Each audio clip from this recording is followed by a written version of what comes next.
자, 밑에 주요 용어 및 사료 한번 볼까요? 같이 볼까요? 글씨가 좀 작게 나왔죠? 지금 이게 유물이다 보니까. 자, 첫 번째 고대고 안성시기, 백제 근초고왕, 고구려 소수리망, 신라의 법흥왕. 이건 기초니까 여러분들 보셔야 돼요. 고구원왕에 대한 사료. 자, 왕 410년 10월에 백제왕 근초고가 군사 3만 명을 거느리고 평양성을 공격해 왔다. 왕은 군대를 내어 막다가 하살에 맞아 죽었다. 그리고 고국의 들에 장사 지냈다. 진대법. 관곡을 국가의 곡식을 대여하는 제도로 표면적으로는 빈민구조제도로 내면적으로는 채무와 노비와 방지를 목적으로 실시하였다. 진대법은 고려시대의 흑창으로 나타난 흑창이 몇 줄거야 돼? 그 다음에 성종 때 흑창이 의창으로 바뀐 기본이에요. 무조건 잡아야 돼요.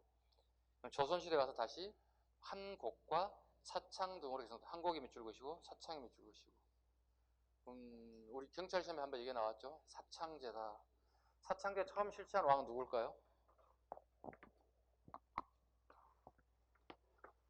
봐봐요. 곡식 곡자고 화는 되돌릴 한자야. 자, 곡식을 빌려주고 다시 가을에 다시 곡식을 되돌려 받았다는 뜻이에요. 물론 원금에다가 이자가 좀 붙겠죠. 아주 저리 이자가 붙겠죠. 이게 한곡인데 문제가 이걸 공무원들이 이걸 모든 걸 다 책임지고 있다는 거야. 빌려주고 받는 것에 대해서. 그러다 보니 무슨 문제가 발생돼요? 부정한 행위들이 자주 발각돼요. 백성들이 굉장히 원망을 사는 것 중에 하나가 대표적인 게 한곡이야. 취지 자체는 굉장히 좋은 취지로 출발했는데 아주 안 좋은 방향으로 가는 거예요. 자, 이게 조선 초에 나타났어요. 조선의 최고 왕은 누구예요? 여러분 아시나? 세종당이잖아요. 이분이 이거 모를 리 없잖아요. 그래서 바꿔요. 이걸 뭐라 불러요? 이걸 사창제라 불러요. 사창제라 불러요. 사창제만 덜렁 외우게 되면 어떻게 해요? 뭐 그렇게 재미없지. 사창제가 왜 사창제인지 봐야 되겠죠? 이건 뭐냐면 마을에 덕망이 있는 인사가 회계를 관리하는 거예요. 물론 창고에 관련된 부분도 관리해야 되겠죠. 이걸 관리하게 되는 거예요. 이걸 사창제라 불러요. 기존에는 누가 했죠? 여기? 공무원이 했다고 그랬잖아요. 공무원에서 다시 개인으로 넘어왔다는 거예요. 네, 마을의 덕망인 인사가 굳이 부정한 행위를 통해서 자기 명예를 더럽힐 수는 없잖아요. 이게 사창제입니다. 자, 이게 세종 때에서 그의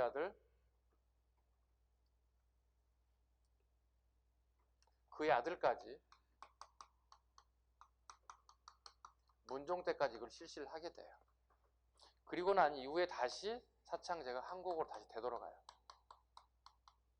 다시 여기 공무원들이 여기 다시 개입을 하게 됐어요. 또다시 어떻게 돼요? 부정한 행위들이 날로 갈수록 늘어나게 됐어요. 그랬던 것이 다시 사창제로 한번 다시 갑니다. 이게 여러분 아시는 흥선대원군이에요. 흥선대원군이다 보시면 돼요. 이건 다 아시죠? 흥선대원군 처음으로 사창제가 실시되다 보면 틀리는 거예요. 첫 번째가 아니라 두 번째가 된 거야. 첫 번째는 어디로 가야 되죠? 여기에요.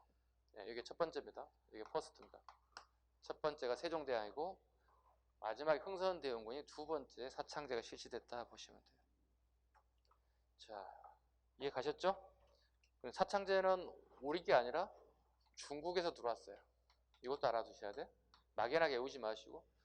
중국에서도 이런 문제가 있었다는 거지. 그죠? 중국에서도 빈민들에게 곡식을 빌려줬는데 공무원들이 부정한 행위를 해서 백성들이 힘들었다는 거지. 그래서 중국에서 했던 것들을 우리도 그대로 가져왔다고 보시면 돼요. 그렇다면 사창제 어떻게 해결해 볼까요?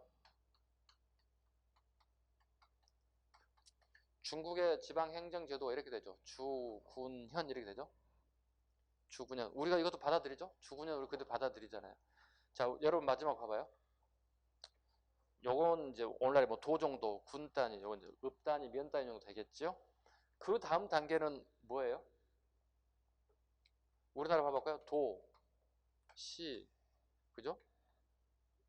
군, 그 다음에 읍, 면. 그 다음 단계가 뭐죠, 우리는? 리. 그 다음에 여러분 지금 현재 도시 살고 있기 때문에 리는 쓰지 않죠. 그게 무슨? 동. 중국은 뭘 쓸까? 그 시기에.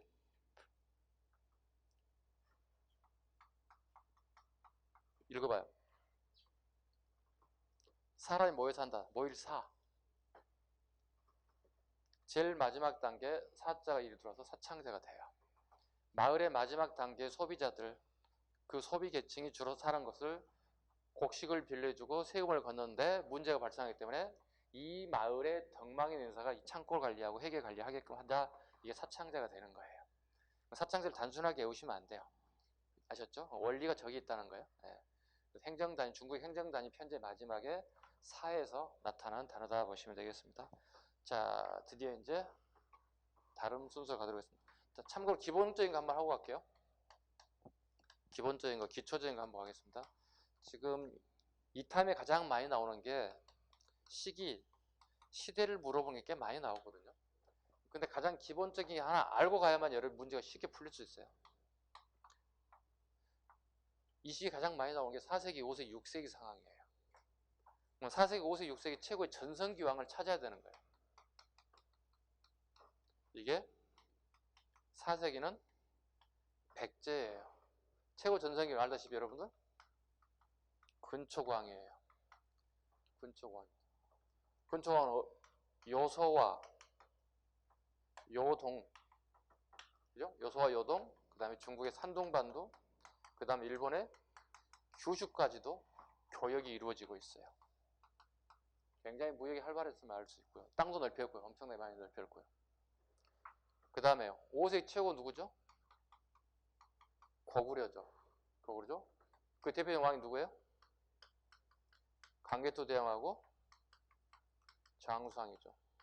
가끔씩 우리 친구들이 실수하는 게 선생님 장수왕의 아들 강개토왕이 있잖아요. 이렇게 얘기하는 경우가 있어요. 아버지와 아들을 바꾸는 경우가 있어. 바꾸지 마세요. 여러분들은. 자, 헷갈릴 걸 대비해서 이렇게 외우세요. 광장, 강개토 대왕, 그 다음에 장수왕 이렇게 5세기 최고의 영토를 넓히신 분들이죠. 여기는 신라입니다. 신라 최고 전성기 누구겠습니까? 진흥왕이겠죠. 진흥왕이겠죠. 이 정도 잡고 계셔야 되고요. 또 잊어먹지 않게 또 암기가 필요한 게 있어요. 제가 암기 방법을 얘기해 볼게요. 앞글자 머리만 따볼게요. 4, 5, 6, 100고신입니다. 됐나요? 자, 해볼까요? 4, 5, 6, 100고신. 따라해볼까요? 4, 5, 6, 100고신. 이건 기본으로 잡아야 돼. 그리고 여러분들 앞뒤에 있는 걸 살 붙이면 돼. 각 나라별로. 4, 5, 6, 100고신. 백제, 고구려, 신라. 4, 5, 6, 100고신. 4, 5, 6, 100고신. 최고의 전성기에 관련된, 그러니까 근초광에 대한 부분, 강개토 대왕 부분, 장수왕 부분, 진흥왕 부분은 기본적으로 우리가 잡고 계셔야 한다는 얘기예요. 그 내용까지 다 잡았나요? 4, 5, 6, 100고신. 가장 전성기 왕들이니까. 4, 5, 6, 100고신. 그리고 여러분들 이제 문제풀이를 할 때 보면 이게 유용하게 쓰일 거예요. 아, 4, 5, 6, 100고신인데? 4, 5, 6, 100고신 나왔군. 네. 이번 주말 모의고사에 나오지 않을까요? 제가 출제하지 않을까요? 네. 여기까지만 하겠습니다. 스포일러를 했더니 점수를 너무 고득점을 맞는 것 같아서 이번 주부터 스포일러 하지 않고 그냥 출제하는 걸로 하겠습니다.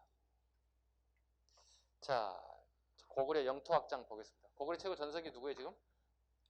강개토 대왕부터 이제 가야 되는 거예요. 자, 보겠습니다. 강개토 대왕 가기 전에 위에 걸 좀 알아야 할 필요가 있죠. 자, 고구려 왕에 대한 부분. 자, 보겠습니다. 자, 전쟁터에 돌아가신 분이 누구죠? 근초에 할 맞으신 분?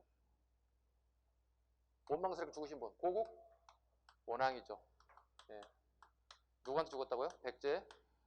예, 백제 근초가에게 화살 맞고 돌아가셨어요. 고구려왕이 돌아가시고 난 다음에 그의 아들이 권력을 잡았어요. 누구예요? 소스리마. 소스리마의 정책은 뭐였어요? 내치. 한자로 한번 적어볼까요? 내치. 내치 세 가지 얘기해 볼까요? 태약의 내용 다 알고 계시죠? 안 해도 되겠죠, 이제? 예. 우리나라 태약을 설립한 두 명의 왕. 고구려의 소스리마, 신라의 경덕왕. 이분들은 두 분이 공통적으로 왕권이 강해요, 약해요? 약해. 누구를 담고 싶어요? 한무제를 담고 싶어요.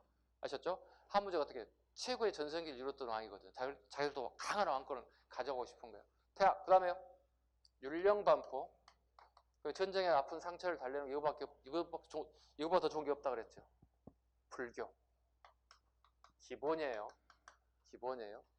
자, 소수림의 왕의 문제는 뭐가 있냐면 다 좋은데 자식이 없어요. 자식이 없어요.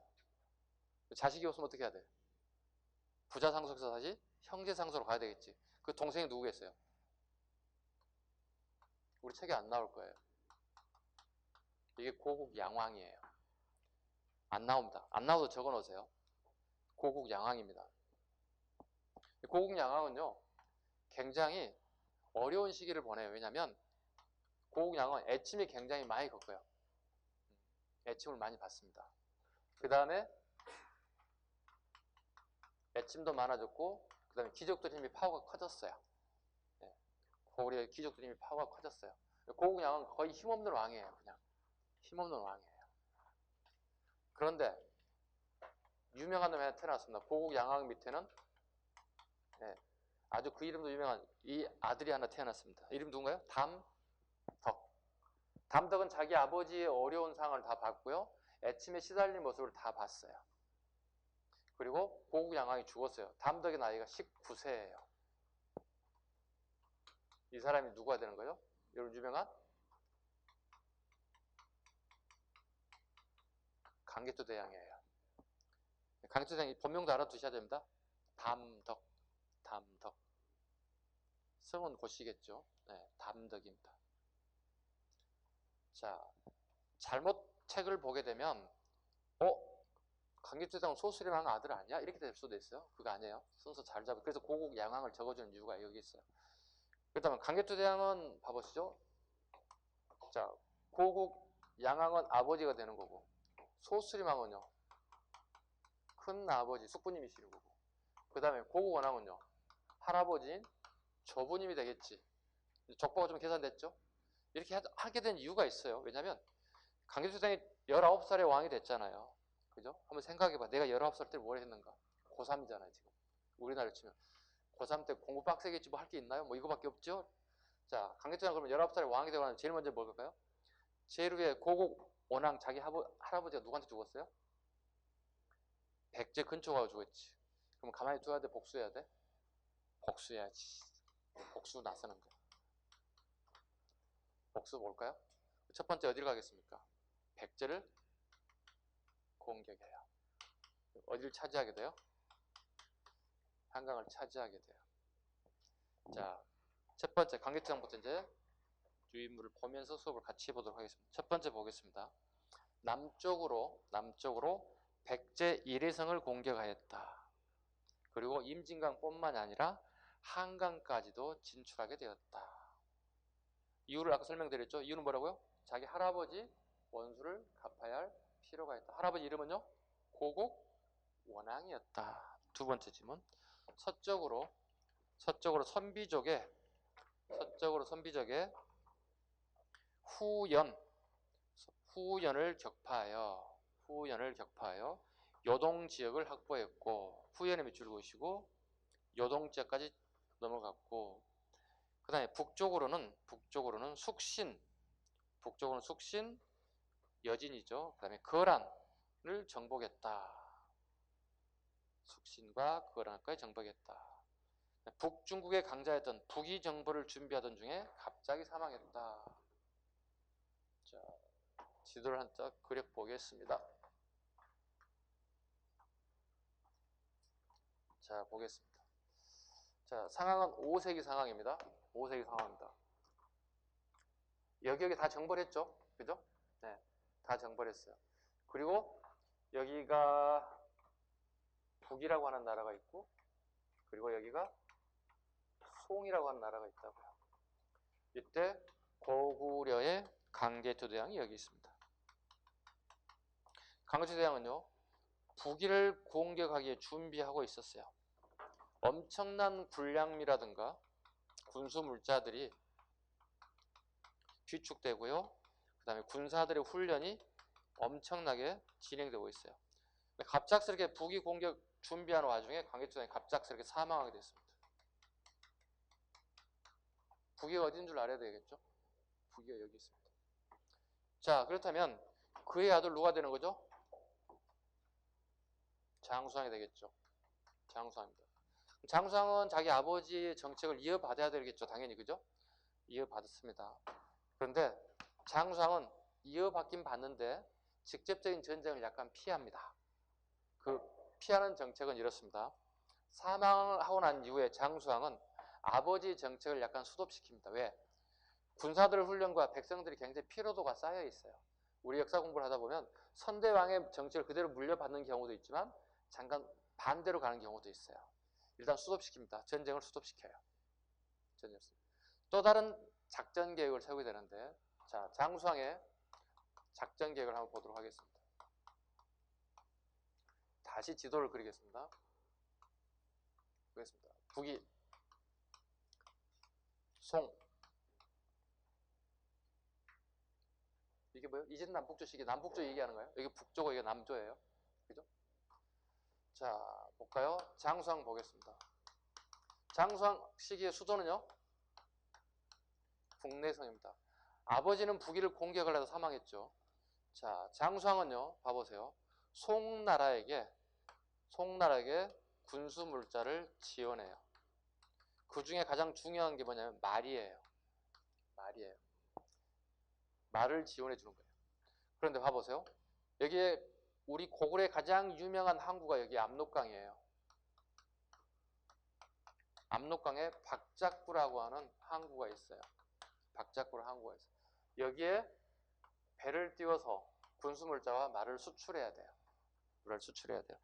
그런데 문제는 배에다 띄워야 돼요. 배를 띄워서 이렇게 가야 되는 거예요. 이렇게 가야 되는 거예요. 자, 근데 누가 있어요? 북이 해군에 다 걸려. 이렇게 가면은요. 그러겠죠? 해군들이 다 걸리겠죠? 그럼 해군을 피할 수 있는 방법은 멀리 가야 돼요. 근데 그 당시에는 전부 다 노를 젓는 배들이에요. 증기선이 아니에요. 그러다 보니 태풍이라든가 일기 변화에 굉장히 민감하고 피해가 커질 수밖에 없어요. 그러다 보니 최대한 더 지근거리 붙어야 되는 거야. 이거 아니다 싶은 거죠. 그래서 수도를 천도하게 돼요. 국내선 어디로 가나요? 평양으로 수도를 천도하게 돼요. 그럼 평양에 천도해서 어떻게 해요? 대동강에서 물건을 싣고 이쪽 해안가로 쭉 달라붙어서 이렇게 오게 되는 거예요. 그리고 일기 봐서 송나라의 군사물자와 그 다음에 말들을 수출하게 돼요. 이런 전략은 북위와 송과 관계가 서로 적대 관계예요. 북위가 군사를 강하게 이기면 안 되는 거거든. 그래서 송에게 군사 지원을 통해서 이 둘이 싸울 수 있게끔 서로 견제할 수 있게끔 만들어주는 거예요. 이게 장수왕의 평양천도 두 번째 목적이에요. 이해 가셨나요? 북위와 송의 힘의 균형을 잡아주는 거예요. 평양천도 목적 다시 한번 가겠습니다. 첫 번째, 북위와 그 다음에 송의 힘의 균형을 바로잡고 굳이 전쟁하지 않는 방법을 선택하는 것. 두 번째는 우리 구급에서 가장 많이 요구하는 게 뭐죠? 한강 유역을 점령하는 거였다. 이건 9급 하는 사람 무조건 잡아야 되는 거고, 이건 7급 하신 분들은 이거 무조건 잡으셔야 되고요. 장수왕의 평양천도의 목적 두 가지. 자, 한강 유역을 점령할 목적으로 내려가게 됐을 때 문제는 신라와 백제가 비상이 걸리게 되는 거야. 한강 유역 뺏기게 되니까. 그래서 얘들이 하는 게 뭐야? 낮에 동맹이 맺어지는 거예요. 됐죠? 누구와 누구? 비유왕하고 누구하고? 눌지왕하고 낮에 동맹이 맺어지는 거죠. 훗날 낮에 동맹 가지고 안 되겠다 싶으면 뭐로 바뀌는 겁니까? 결혼 동맹으로 바뀌어지죠. 훗날 또 동성왕하고 소지왕, 백제와 신라에 이렇게까지 연결됩니다. 그래서 이런 순서를 잡으셔야 돼요. 낮의 동맹, 결혼 동맹 순서대로 이렇게 맺어집니다. 누구를 견제할 목적이죠? 고구려를 견제할 목적으로 맺어집니다. 자, 다시 강개태왕으로 가봅니다. 우리 유인물 55쪽 2번 갑니다. 신라 내부랑 때 군대를 파견했다. 애군을 서기 400년 밑줄 그으셔야 돼. 400년 외워야 돼. 서기 400년에 애군을 낙동강 유역에서 백제와의 가야 연합군을 토벌하였다. 그리고 강개투장 비문에 기록이 나와 있다.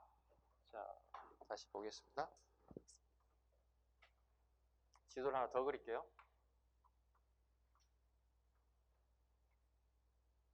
여기 애가 있고 여기에 금강가야가 있습니다. 그리고 여기에 백제가 있습니다. 여기에 신라입니다. 신라 이때 왕은 뇌물마리간입니다. 뇌물마리간입니다. 자, 이 세 개 나라 보시죠. 백제, 금강가야, 뇌. 이 세 개 나라 3국이 신라를 공격했어요. 그리고 신라의 수도 경주에 우리 삼국사의 기록 보면 어떻게 애군이 가득 찼다 이렇게 기록이 나와요. 이때 뇌물마리간은 고구려에게 SOS를 요구했어요.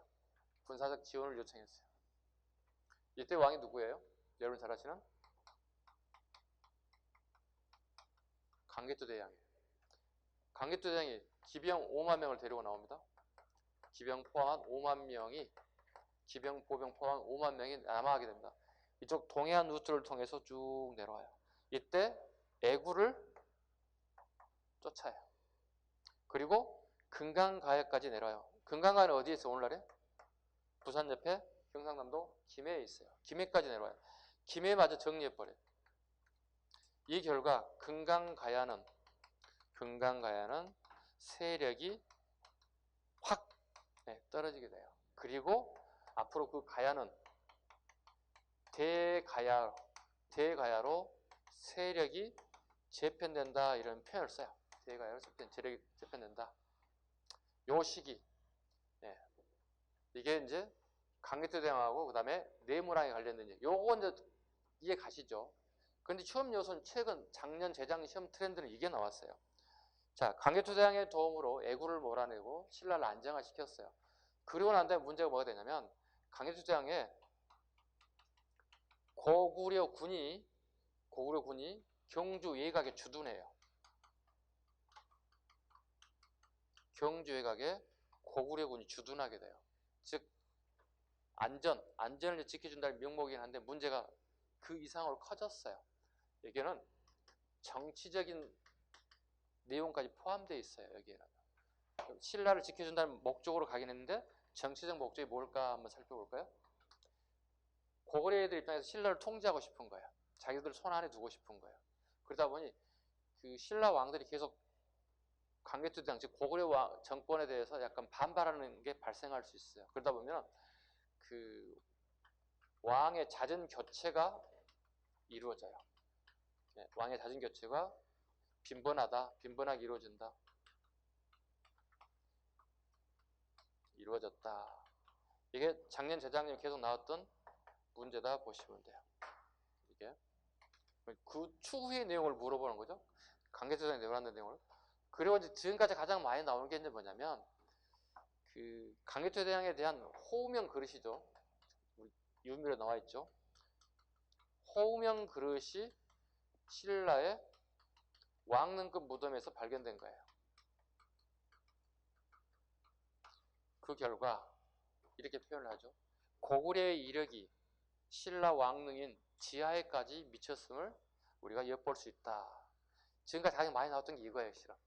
요즘 이런 거 잘 나오질 않아요. 왜? 이거 중학교 정도밖에 수준이 안 된단 말이에요, 지금. 공무원 시험에 나오면 어떡해요? 다 맞으라고 주는 거죠. 저 정도 가지고 맞아가지고 즐거워하시면 안 돼요. 자, 다시 우리 교재로 갑니다. 2번의 끝에 줄 봐보시죠. 강개토 대왕 비문에 호명 그릇 바닥에 16글자가 새겨져 있음을 알 수 있습니다. 그래서 고구려의 영향력이 지상뿐만 아니라 지하에까지 미쳤다. 지금 몇 세기 상황 얘기하고 있죠? 5세기죠. 그럼 신라의 전성기 몇 년이죠? 6세기죠. 그러면 5세기 내내 누구에게 시달린 거죠, 신라가? 고구려에. 그럼 6세기 어느 왕 때 다시 일어나는 거예요? 봐요. 내정 간섭이죠, 쉽게 얘기해서. 내정 간섭을 100년을 받은 거야, 쉽게 얘기해서. 누가? 신라가. 그 결과 신라의 세력을 키웠겠지. 그죠? 힘을 키웠겠지. 그게 누구예요? 진흥왕이에요. 진흥왕 때 어떻게? 백제, 가야 할 것, 모든 전 지역으로 지금 진출하기 시작하잖아요. 그죠? 그게 이제 진흥왕 순수비로 나타나는 거죠. 자, 다시 우리 교재로 갑니다. 강제토대왕 비문에 대한 연구 보겠습니다. 자, 영락이라는 연어를 처음 사용했다. 영락은 무조건 알아야 돼요. 영락. 풀이하면 영원한 즐거움을 얻겠다는 뜻이에요. 영원한 즐거움을 얻겠다. 무슨 말일까요? 이건 불교에서 나오는 영어예요. 다시 한번 뭐라고요? 어디 나오는 영어라고요? 불교. 그러면 강제토대왕이 집권을 했을 때 이미 뭐가 나타났다는 얘기, 우리나라에 들어왔다는 거지? 불교가 이미 유입됐다는 거지. 어느 시기에 우리 불교 들어왔나요? 소수림왕 때 이미 불교가 유입됐어요. 밀접한 관련이 있는 거예요. 단답형을 외우지 마세요. 이렇게 항상 이렇게 연결고리를 찾아서 가셔야 돼요. 그래야 공부가 돼요. 자, 영락이라는 연어를 사용했다는 거예요. 우리나라 최초의 연어라는 얘기죠. 무슨 의미를 가지고 있죠? 연어를 사용했다는 것은 황제국을 표방한다는 뜻이에요. 황제는 중국애들이 쓰는 용어인데 연어를 사용했다는 것은 황제국을 표방한다는 의미를 가지고 있어요. 우리나라 처음으로 황제국을 표방하는 사람이 등장하는 그분이 이제 강제토대왕이라는 뜻입니다. 1번 가겠습니다. 장수왕 때 이 비를 건립했다. 6.4m 선돌 양식 만주 지반현 퉁구 지역에 중국 농부가 1875년에 발견했다. 능비의 존재를 처음 기록한 것은 우리나라의 용비여창가였다. 고구려 유적으로 인식하지 못했다. 우리 건지 몰랐다는 얘기. 그리고 이수광의 지봉유설에 금의 시조비로 잘못 기술했다. 처음에는 이게 강제토대왕 비문제를 다 몰랐다는 거지. 왜? 한자 해독 능력도 안 될 뿐만이 아니라 그리고 역사에 관심이 있던 시절이 아니었기 때문에 알 수가 없었던 시절. 두 번째 갑니다. 앞부분에 1면이면 3면인데 제일 앞부분에 고구려의 건국 내력이 실려있다. 주몽에 대한 얘기. 최초입니다. 그리고 그분의 치적이 칭송되어 있고 본론 부분 갑니다. 영락 5년에 강제토대왕 5년이라는 뜻이 되겠죠. 영락 5년에 비려를 정복하고 396년에 백제를 정벌하고 숙신을 정벌하고 400년에 신라의 침입은 애구를 정벌하고 동부의 정복 기록이 나오고 있습니다. 1면에는 주몽 이야기, 2면에는 정복군주의 모습, 3면 수묘인 얘기입니다. 자, 무덤을 지키는 묘지기, 즉 수묘인이 330호가 배치되었다. 여기는 애국인들도 여기 동원되었다. 즉 숙신이라든가 이런 애들을 좀 더 데려다 썼다는 얘기, 거란 여진족에 다 썼다는 얘기예요. 자, 330호잖아요. 한 집당 부부하고 애 하나 있다 생각해봐요. 3을 곱해봐요. 그럼 묘를 관리하는 최소 몇 명이, 연인은 몇 명이 관리한다는 얘기죠? 1000명이. 최소 1000명이 묘를 관리했다는 거예요. 이게 수명의 기록이에요. 그 다음에 3번 갑니다. 예서체로 1800여 차가 기록되어 있고요. 현재 14,000여 자가 판독이 가능합니다. 자, 한번 보겠습니다. 김부식이 쓴 책 제목이 뭐죠? 삼국사기죠. 삼국사기에 지금 강제토대왕에 실려있는 비문 내용이 여기에 모두 기록되어 있어야 되는 게 정상 아닐까요? 그죠? 그런데 비문 내용이 기록되어 있지 않아요. 삼국사기에. 즉 강제토대왕 이 얘기만 나와 있지 비문의 존재를 얘기하고 있지 않고 있다고요. 그리고 비문의 내용과 삼국사기의 강제토대왕 내용과 일치하지 않아요. 다르게 표현하면 고려의 김부식과 고려의 사관들은 이 비문의 존재 자체를 모르고 있었다는 사실이에요. 그러겠죠. 알았다면 당연히 써겠죠. 그렇다면 여러분 우리 21세기에 우리가 공부할 때 삼국사기를 신뢰해야 될까요? 이 시기 내용을 강제토대왕 비문의 내용을 신뢰해야 될까요? 비문? 그렇습니다. 비문을 신뢰해야 됩니다. 삼국사기 이런 상황에서 어떻게 신뢰도가 떨어져 버리는 거예요. 안타깝게도. 존재 자체를 몰랐으니까 한 번도 가보질 않았기 때문에 최소한 한 번 가가지고 탁본이 하나 떠왔다면 자기들 쓸 내용과 일치하는지를 살펴봤겠지. 이렇게 지문이 나와요. 어떻게 해요? 자, 삼국사기의 내용과 강제토대왕의 비문의 내용이 일치하지 않을 경우에 우리는 삼국사기를 선택한다. 내용을 틀린 지문이 되겠죠. 뭘 선택해야 되는 거죠? 그렇죠. 강제토대왕의 비문을 선택해야 한다는 내용을 옳게 봐야 되는 겁니다. 그런 지문들이 종종 나오니까 살펴보시라는 얘기고요. 자, 다음 페이지 넘겨가겠습니다. 참고로 이게 고구려 신라 왕들, 그 다음에 고려 왕들, 조선 왕들 할 때 시간이 꽤 많이 잡아먹어요. 많이 잡아먹어요. 자, 장수왕인가요? 네, 장수왕 보겠습니다. 넘기셨죠? 네. 자, 저를 보실까요? 질문할게요. 강개투장 비문은 누가 세웠어요? 본인이 세웠어요? 아들이 세웠어요? 아들이 세웠어. 근데 장수왕 시기의 기록이 또 충주에 남아있죠. 이걸 중원 고구려비라고 하죠. 그죠? 고구려 굉장히 중요한 거죠. 중원 고구려도 누가 세웠어요? 장수왕의 아들? 둘 다 장수왕이야. 그래서 물어보는 거야, 지금. 이게 이제 안 되면 막 틀리는 거야. 두 개 다 누구라고요? 장수왕이. 보통 아들들이 세우는데 장수왕의 충주 고구려비는 지가 세운 거야. 자기 당대에 세운 거야. 하여튼 두 개 전기에 비중 나오면 다 둘 다 그놈이 세웠다 생각하시면 돼요. 장수왕이. 자, 장수왕 업적 하나 가겠습니다. 첫 번째, 평양천도. 백제와 신라는 나제동맹을 맺고 고구려에 대항했다. 누구와 누구죠? 왕 하나 알아야 되겠는데 나제동맹. 신라의 눌지 마리강과 백제의 비유왕. 평양천도에 대해서 항거했다. 자, 7급 애들 알아라고 그랬죠. 첫 번째 목적 뭐죠? 평양천도하는 원인. 북이와 송의 관계를 힘의 균형을 맞추기 위해서 송의 군사를 지원할 목적이었다. 즉 무슨 면이 보입니까? 아버지의 어떤 무력의 어떤 정복 전쟁보다는 외교적 노력을 통해서 국제 관계를 진행시키고 있는 장수왕의 모습이 보인다고요. 그죠? 아버지와 좀 다른 모습이죠. 아버지는 무력을 통해 정복, 아들은 외교적 노력을 통해서 무언가가 힘의 균형을 통해서 안정을 찾아가려는 모습. 사뭇 좀 다르죠. 네. 두 번째 갑니다. 백제계로왕은 북위에 보낸 국서 문제, 그 국서의 밑줄 그어볼까요? 그 다음에 계로왕도 밑줄 그으시고, 장수왕의 침입을 받고 성 밖으로 도망치다 아차산성에서 전사했다. 아차산성 원래 서울 광진구에 있습니다. 서울 광진구에 아차산성이 있습니다.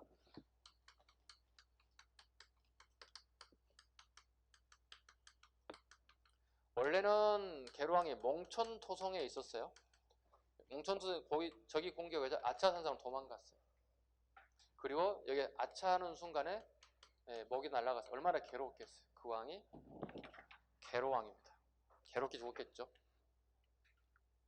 자, 아차산성이 전사였고 백제의 수도인 한성을 빼앗고 한강 이남까지 확보했습니다. 자, 그렇다면 백제 왕이 죽어버렸잖아요. 그럼 백제 왕이 사라져버렸잖아. 그죠? 자, 계로왕 사망했어요. 죽었으니까. 이 사망을 목적한 사람이 문주왕이에요. 문주왕이에요. 기록마다 약간 차이가 있어요. 문주왕은 계로왕의 동생이라는 설이 있고 계로왕의 아들이라는 설이 있어요. 상관없어요. 일단 책마다 약간 다를 수는 있어요. 저한테 질문하지 말라는 얘기예요. 저도 모르는 얘기니까. 설이니까. 문주왕이 어디로 도망가는 거예요? 웅진으로 도망가는 거예요. 웅진, 웅주. 오늘날이 어디죠? 충청남도 공주로 가는 거예요. 공주로. 웅진천도하게 되는 겁니다. 문주왕이. 그래서 웅진시대 또는 남천시대, 남쪽으로 천도했다. 웅진시대 또는 남천시대다 이런 표현을 써요. 웅진시대를 맞이했다. 남쪽으로 천도했다. 웅진시대, 남천시대가 이루어졌다. 3번 갑니다. 중원 고구려비를 세웠다. 중원 고구려비를 세웠다. 오늘날이 충주입니다. 신라왕을 동이의 매금으로 칭했다. 신라왕을, 동이란 말은 아시죠? 동쪽에 살고 있는 오랑캐이고 매금으로 칭했다. 동이의 매금으로 칭했다. 매금의 설은 또 두 가지가 있어요. 요즘에는 학계에서. 첫째는 그 신라 왕에 대한 비하해서 쓰는 용어들 것이다. 고구려인들이. 두 번째 용어는 신라인들이 매금이라고 이렇게 부르지 않았을까? 신라인들이 매금이라고 칭하지 않았을까? 두 가지 설이 있습니다. 일단 뭐 설이 나왔다는 얘기는 둘 중에 하나는 맞고 하나는 아닐 수도 있는 거기 때문에 참고로 알아두시기 바랍니다. 매금이라고 칭하였다. 4번 갑니다. 남북쪽 북이와 송의 관계를 겸효히 이행하여 예교 관계를 맺었으며 몽고 지역의 새 외의 민족인 유연과도 통교하였다. 그랬습니다. 북이와 송의 밑줄 그었습니다. 아까 설명드렸던 부분이죠. 북위와 송의 관계를 교묘하게 군사적 지원을 통해서 힘의 균형을 맞추려고 했다. 아버지하고는 조금 사뭇 다른 정책을 펼치고 있다. 5번 갑니다. 유연과 함께 내몽골 지방의 지두를 분할 점령했다. 지두 밑줄 것이고요. 내몽골 밑줄 것이고요. 흥한령 밑줄 것이 흥한령 지역까지 장악했다. 보시죠. 자, 하나, 둘, 셋 다 잡았죠? 여기 다 잡았죠? 그리고 몽골까지 가보겠습니다. 여기 내몽골입니다. 그리고 여기에 커다란 이렇게 산이 이렇게 구성되어 있어요. 예. 산이 있으면 높은 산이 있으면 뭐가 있어요? 골짜기 있겠죠. 그걸 령이라고 불러요. 령. 그래서 그 령 지역까지도 령 지역까지도 진출하게 되었다. 그 지역이 흥한령이다. 밑줄 그으셔야 됩니다. 흥한령 일대까지 갔다. 그 다음 6번. 지방 청소년을 대상으로 최초의 사학인 경당이 설치되었다. 무예와 한학을 가르쳤다. 평양 전도 이후. 문물을 가르치는 교육기관입니다. 문물을 가르치는 교육기관. 정리해볼까요? 고구려의 경당입니다. 고구려의 경당. 장수왕이고요. 문과 물을 다 가르칩니다. 평양천도 이후입니다. 평양천도 이후에 신라가 할까요? 신라는 여러분이 한번 적어보시죠. 신라 뭘까요? 삼국통일하는데 얘들 제일 앞장서서 나가는 애들 있잖아요. 막 얼굴이 막 여성처럼 화장하고 막 나와서 싸운 애들. 젊은 애들. 하랑도. 세 번째, 근대 한번 볼까요? 네. 이게 이제 우리 경찰 시험의 기출 문제입니다. 네. 경찰에 기출됐던 문제입니다. 원산학사입니다. 원산학사. 우리나라 원산 지역에 처음으로 사립학교가 만드는데 이 연도를 물어봤습니다. 경찰 시험의 핵심이 연도를 물어봤다는 겁니다. 원산 학사가 만드는 이 시기, 이걸 물어봤어요. 우리나라의 근대 문무교육기관으로서 원산학사가 만들었던 시기에 있었던 사실과 가장 근접한 것, 가까운 건 뭔가에 물어봤어요. 제하고 우리 근현대사를 잠깐 제하고 공부했죠. 근현대사 부분에 1883년과 가장 가까운 게 뭐가 있을까 정리해야죠. 가까운 데가 어디에 있어? 뒤쪽으로 가면 82년이 있고 앞으로 가면 84년이 있을 거 아니야. 당연히 알아야죠. 왜? 종합적인 문제잖아요. 우리 처음에 우리가 오리엔테이션 할 때 정치, 경제, 사회 뭐 쭉 설명하고 종합적인 부분도 있습니다. 설명을 드렸잖아요. 묶어보는 거예요. 이제 종합적인 거니까. 1882년에 가장 유명한 게 뭐 있어요? 여러분 아시나? 이모곤란이 있지. 84년에는요. 그렇지. 갑신정변이 있죠. 또 선택지 이거 고르는 게 아니에요. 선택지 이거 주는 거 아니에요. 이모곤란에 무슨 내용 골라야 돼? 전개될 내용이랑 결과를 물어보는 내용. 갑신정변의 내용이나 결과치를 물어보는 게 선택지문을 골라내는 거예요. 그래요. 그럼 이모곤란에 대한 내용, 갑신정변의 내용 어떻게 해요? 완벽하게 알지 못하면 이거 풀어낼 수 없어요. 이제 가셨죠? 이게 종합적인 문제예요. 그러니까 하나하나 외워가지고 문제를 고득점 맞기는 어려워요. 그래서 문제를 암기하는 거 암기하시지만 제가 이렇게 하셔야 됩니다. 이렇게 좀 따라오셔야 돼요. 종합적인 사고를 물어보는 것들이에요. 이해 가셨죠? 시간 관계 이걸 다 할 수가 없고요. 문제풀이를 통해서 또 추후에 또 볼 수도 있고요. 그래서 제가 그 주말에 보는 모의고사, 하프 모의고사를 좀 보세요 하는 이유가 그거예요. 그걸 통해서 본인의 약점을 빨리 찾아야 돼. 이론만 100번 해봐야 고득점 안 나온다고. 아셨죠? 지금 문제풀이 기간이 아니잖아요. 시험 기간이 끝났기 때문에. 그죠? 그때까지는 학원에서 보는 모의고사를 꾸준하게 보셔야 돼요. 그리고 본인의 약점을 빨리 찾고 궁금한 게 있으면 저한테 수업 시간에 와서 찾고 또 제가 전화번호 알려줬으니까 질문하시고. 네. 자, 다시 갑니다. 7번 갑니다. 장수왕 2년 강개수장비를 건립했고 그 내용은 아까 했던 것과 반복됩니다. 됐죠? 그 다음 문자명왕 가겠습니다. 문자명왕 또는 문자왕이라고도 합니다. 부여를 복속했다. 부여를 복속했다. 고구려 최대 영토를 확보했다. 강개토대왕은 장수왕 때 최대 영토가 아니라 문자명왕 때 최대 영토가 확보되었다. 그 다음에 북위하고 친교를 계속 맺게 되었다. 북위의 이치를 여러분 이제 알고 계시죠, 이제? 예, 북위가 어딘지 아시죠? 여기 북위고 여기 뭐가 되는 거죠? 밑에가 송, 북위에 글로 외우지 말라는 얘기. 지도를 내 머릿속에 집어넣으라는 얘기야. 끊임없이 지도를 집어넣어야만이 기억이 오래 갈 수 있어요. 그 다음에 신라와 백제를 자주 공격했다. 안원항 갑니다. 안원항입니다. 왕권 약학입니다. 북방 유목민족이 돌고래 이업 속에서 분쟁을 수습하고 대대를 의장으로 하는 귀족연합정치를 성립시켰다. 귀족연합정치만 밑줄 볼까요? 결국 왕권이 약화됐다는 의미를 가지고 있는 거죠. 그 다음에 양원항. 한강 유역을 나제 연합군에게 빼앗겼습니다. 이게 양원항입니다. 한강 유역을 나제 연합군에게 빼앗겼습니다. 몇 세기 상황이죠, 지금 이게? 6세기 상황입니다.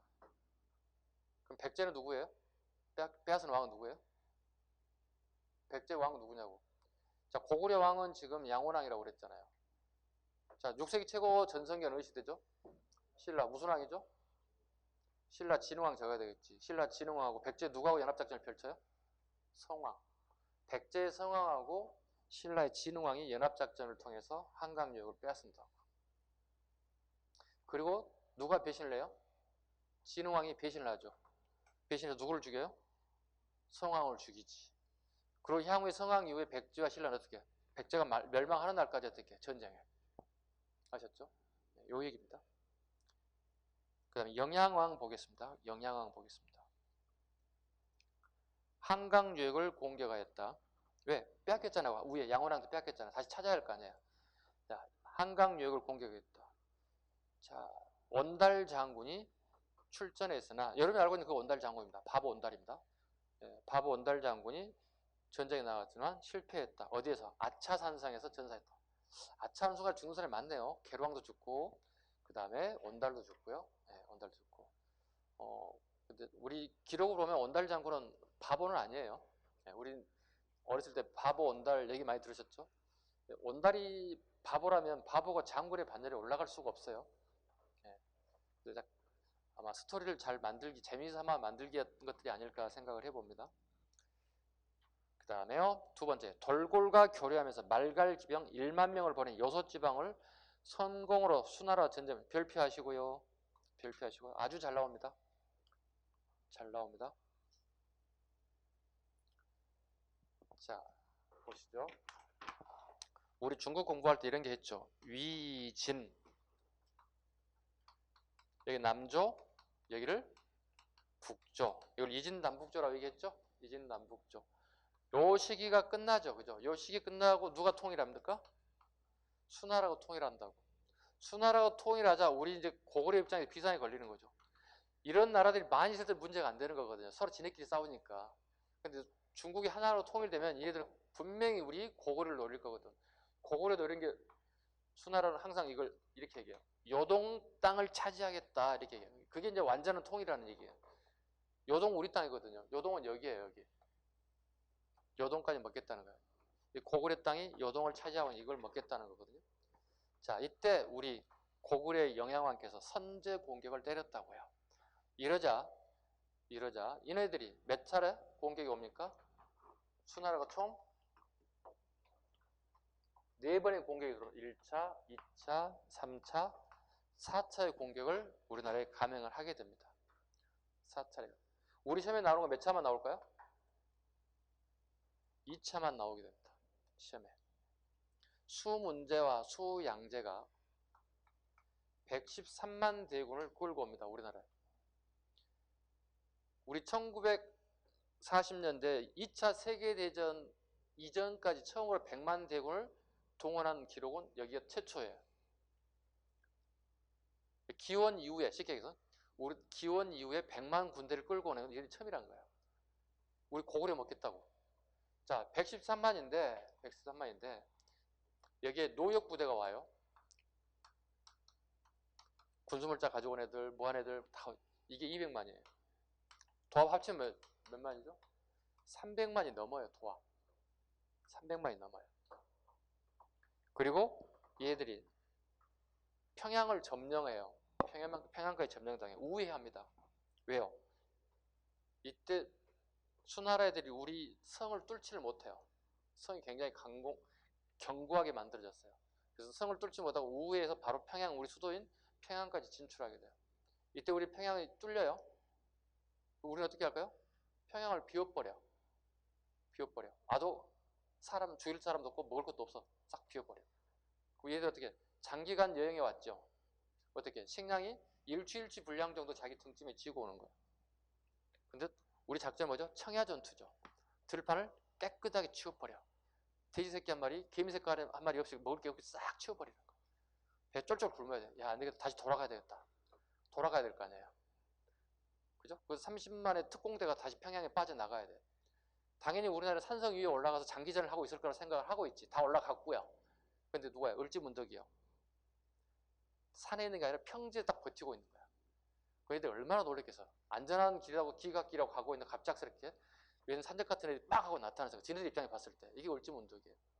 그 결과 을지문덕 애들이 이 30만 특공대뿐만이 아니라 113만 이 노역부대까지 전체를 다 박살을 내버려요. 살아간 인원이 2,500여 명이에요. 300만 와가지고 2,500명 살아갔다고 보시면 돼요. 어때요? 대단하죠? 그래서 서울에 을지로가 있는 거야. 을지문덕 따라서 을지로가 있는 거예요. 그 유명한 분이 있는 거예요. 연개소문도 보셨어요? 연개소문은 없어요. 연개소문은 없어요. 을지로가 있어요. 굉장히 세약해졌죠. 근데 두 번 더 와요. 두 번 더 했어. 3차, 4차 계속 공격 와요. 근데 다 실패했어요. 우리 시험에 이것만 나오는 거예요. 그리고 수나라는 10년 이후에 멸망해요. 멸망해. 제가 이거 할 때마다 가끔씩 이런 얘기를 해요. 그 선생님이 가장 좋아하는 중국 책 중에 손자병법을 좋아해요. 손자병법에 이렇게 얘기하죠. 전쟁을 가장 안 하고 승리하는 게 가장 좋은 방법이다. 이렇게 얘기해요. 안 하고 승리하는 방법은 없죠. 거의. 그죠? 일단 그러면 뭐야? 승리를 떠나서 일단 전쟁은 안 하는 게 좋아해. 전쟁은 나라의 존망이 걸려있어. 내 개인의 생명뿐만 아니라 나라의 존망이 걸려있다고. 나라가 사라져버리는 거예요. 아무 의미가 없어지는 거죠. 나라가 사라지면. 그죠? 가장 안 하는 게 좋다. 이렇게 얘기해요. 그러나 단 이런 게 조건이 있어요. 전쟁을 어쩔 수 없는 상황에 전쟁을 하게 된다면 무조건 승리해야 된다. 이렇게 패망하면 안 된다는 얘기야. 그럼 어떤 방법으로? 비열한 방법을 써서라도 승리해야 된다는 얘기야. 약간 치졸하고 비열하더라도 일단 전쟁은 승리해야 한다는 게 이게 손자병법의 핵심 내용이에요. 그래서 그럼 전쟁은 굉장히 우리가 어떻게 조심해야 되는 부분이죠. 그죠? 지금 현재 우리 21세기도 어떻게 전쟁이 한창 상존에 있죠. 지금 현재 북한이라고 하는 주적이 있기 때문에. 그죠? 거기도 힘들어 죽겠는데 일본 애들까지 지금 뭔 짓인지 모르겠어. 그죠? 뉴스 보시죠? 뉴스는 보시죠? 네, 봐보세요. 주적은 따로 있는데 일본 애들까지 와서 경제를 어쩌고저쩌고 하겠다고 난리가 났어요. 지금 우리 굉장히 어려운 상황이 봉착되어 있습니다. 그러나 저는 어떻게 우리 아까 얘기했다시피 손자병법상으로 본다면 일단 전쟁은 안 하는 게 가장 좋은 방법입니다. 하면은요 이겨야 돼 져야 돼? 이겨야지. 나라에 존망이 걸려있는데 우리 생명 다 날아가는데 우리 가족 생명 다 날아가게 되는데 일단 이겨야 됩니다. 자, 참고로 얘기했던 거고요. 다시 갑니다. 자, 4번 갑니다. 신집을 가능했다. 이문진의 유기 100권을 5권으로 만들었다. 이문진이. 자, 역사서입니다. 역사서도 한번 정리할 필요가 있어요. 자,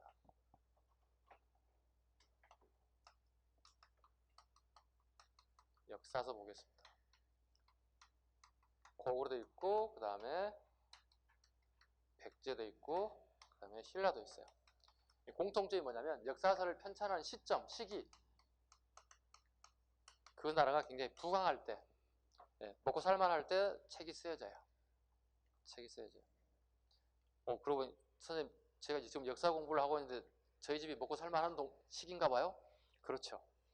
그렇지 않나요? 네, 먹고 살만한 시기에 역사 공부하고 있잖아요. 먹고 살기 힘들어 봐요. 이거 못하지. 그죠? 하루하루 돈 벌어야 되잖아요. 지금 현재. 자, 고구려 갑니다. 이문진 신집. 예전에 고구려 초기에 100여 권의 책이 존재했다는 거. 이걸 너무 많기 때문에 5권 정도로 다시 만들었다. 새롭게 집필했다. 신집. 언제? 영양왕 때. 몇 세기? 7세기 백제 갑니다. 백제는 어느 왕 때 썼다는 거 아시나요? 근초광 때. 누가요? 공이. 신라는요?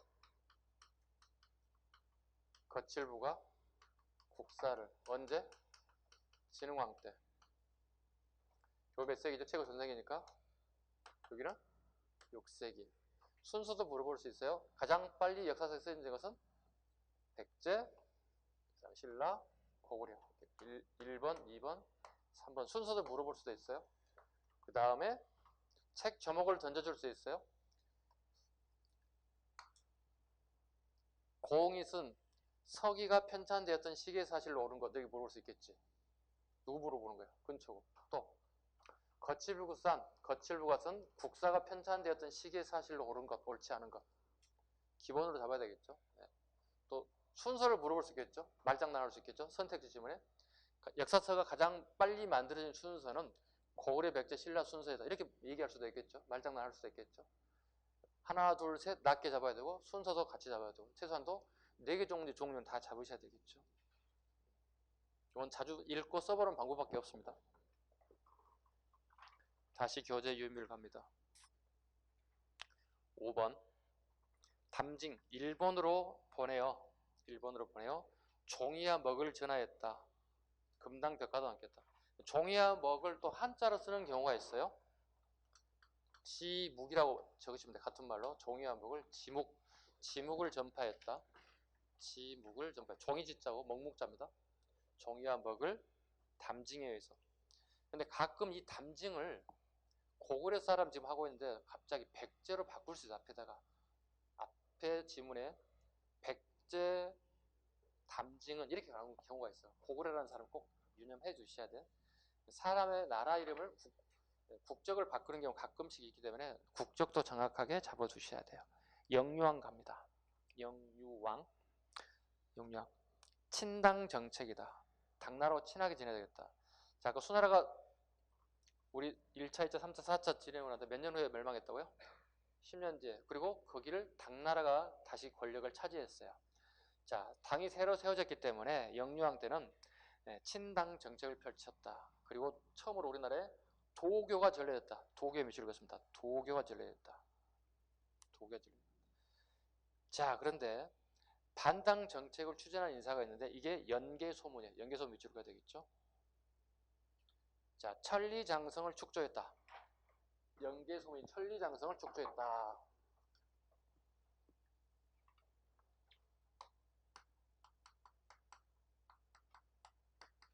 우리나라에 천리장성이 2번 나오죠. 그죠? 천리장성 2번 나옵니다. 첫 번째 연개소문. 고구려 연개소문 때 한번 나올 거고요. 두 번째 고려시대 한번 나오죠. 그죠? 누구의 건의?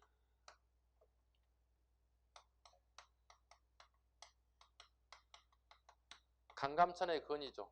즉 북방미족 여진이라든가 거란족의 공격에 대비해서 만든 게 여기 한 번 더 나오죠. 연개소문 때 만드는 거 보겠습니다. 여기서부터 여기까지입니다.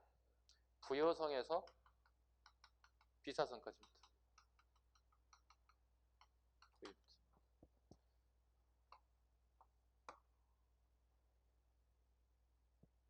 그 다음에 강감찬이 건의했던 것 여기입니다. 압록강에서 도련포까지입니다. 헷갈리면 안 돼요. 구분해야 돼요. 네. 연개소문 부여성에서 비사성, 강감찬이 건의 압록강에서 도련포까지. 말장난에 절대 넘어가시면 안 돼. 고구려, 고려, 천리장 2번 나옵니다. 여기 구분할 것.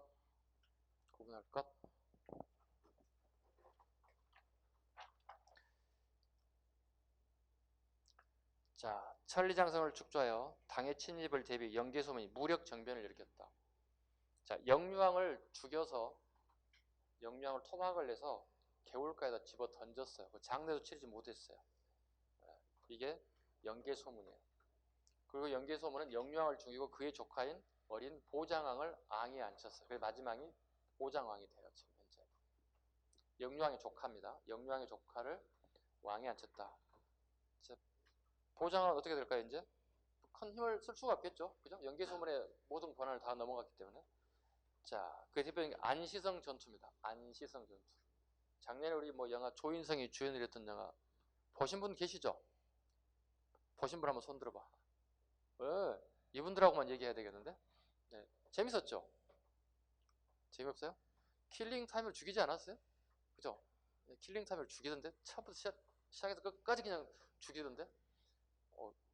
아니 한 2시간 동안 그냥 재밌게 놀다 왔으면 됐지 뭐 뭘 느끼고 뭐 생각하는 게 있어야 되나 영화라는 게 그냥 재밌으면 되는 거지. 자, 그래서 저는 작년에 이게 나와서 올해쯤에 그 우리 시험 문제 나오지 않을까 이렇게 좀 곰곰이 생각해서 나오지 않을까 이렇게 수업 시간에 얘기를 했는데 안 나왔어요. 유일하게 적중하지 않는 케이스가 지금 이 케이스입니다. 지금 이제 안시성이 나와야 되는데 안 나온 이유가 그거예요. 왜냐면 보통 우리 이제 거기 주인공이 조인성이 누구 역할로 나와요? 양만춘 역할로 나오거든요. 이게 이제 약간 좀 그 야사와 정사가 막 섞여가기 때문에 출제자들이 좀 출제하기 어려웠을 것 같아요. 기록이 여러 가지 설이 있어요. 양만춘은 이게 실존 인물인가? 일단 이거보다 문제가 되는 거고 실존 인물일까? 그 다음에 전쟁을 하는데 양만춘만 싸웠을까? 영계소문 오지 않았을까? 아니야, 영계소문도 왔다는 설이 있어. 뭐 설이 굉장히 많아지는 거야. 그러니까 양만춘 단독 문제 출제하기 좀 어려웠던 것 같아요. 출제자들이 봤을 때. 왜냐하면 사료를 충분히 검토해 봤을 경우에 이거 잘못하면 오답이 나올 수 있겠다 생각을 했던 것 같아요. 그러다 보니 단답형 또는 단독 문제가 나오지 않은 것 같아요. 제 생각에. 그래서 안시성 전투가 보장왕 때 있었다는 사실, 그리고 당태종이 친히 군사를 끌고 침공했고, 그 다음에 668년에 고구려가 멸망했습니다. 왜 멸망했어요? 나당연합군에게. 멸망 원인은 나당연합군에게 멸망됐습니다. 백제 멸망 연도도 알고 계셔야 되는데 백제 멸망 연도는 8년 전 600 빼봐 빨리 660년. 그 선후관계를 물어볼 때 끊임없이 물어볼 때 꼭 잡아야 돼. 660년이 백제 멸망이고 8년 뒤에 고구려 멸망이 668년이에요. 우리 출제할 때 보면 선후관계를 끊임없이 낼 겁니다. 자, 보장관계 됐고, 그 다음에 오른쪽 사료를 한번 볼까요? 사료 보겠습니다. 두째 호명 그릇 별표 하나 합니다. 호명 그릇 별표. 호명 별표 됐죠? 그 다음에 수묘인 기사 봅니다. 수묘인 기사. 이것도 하나 체크하겠습니다. 읽어보시고요. 나머지도 읽어보시면 될 거고, 제일 밑에 비석 하나 보시죠. 인쇄가 좀 흐릿하긴 한데, 중원 고구려비, 그 다음에 강조장비. 이게 그 뭐라 해야 되죠? 실은 강조장이 훨씬 더 크거든요. 근데 실은 여기 보니까 강조장이 훨씬 비가 더 적게 나왔죠. 책으로 만들다 보니 그림이 적게 들어가고 글자가 커져야 되기 때문에 이런 오류가 나오게 되는데 실은 강조장 비율이 훨씬 더 큽니다. 참고로 봐주시고요. 자, 이제 겨우 한 페이지 끝난 건가요? 자, 다음 페이지 요거 하나 하고 정리하겠습니다. 이제 강개토장 비하고 중원 고구려비 내용 정리. 강개토장 비 보겠습니다. 둘 다 공통적인 거죠. 그의 아들 장수왕 때 건립됐다. 구분하시면 될 것 같습니다. 그리고 백제의 성립과 발전은 조금 쉬었다가 가도록 하겠습니다. 쉬겠습니다.